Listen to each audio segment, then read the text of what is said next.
আমার নাম সমৃদ্ধি মাঝি। কবি সুকুমার রায়ের লেখা ভালো ছেলের নালিশ। মাগো, প্রসন্নটা দুষ্টু এমন খাচ্ছিল সে পরোটা, গুড় মাখিয়ে আরাম করে বসে।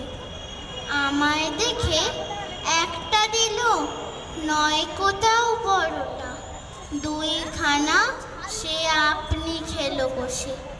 তাইতে আমি কান ধরে তার একটুখানি পেঁচিয়ে কিল মেরেছি, হ্যাংলা ছেলে বলে। অমনি কিনা মিথ্যে করে ষাঁড়ের মতো চেঁচিয়ে গেল সে তার মায়ের কাছে চলে। মাগো, এমনি ধারা শয়তানি তার। খেলতে গেলাম দুপুরে, বলল এখন খেলতে আমার মানা।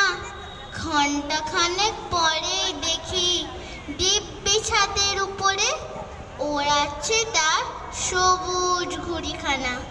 তাইতে আমি দৌড়ে গিয়ে ঢিল মেরে আর খুঁচিয়ে ঘুড়ির পেটে দিলাম করে ফুটো।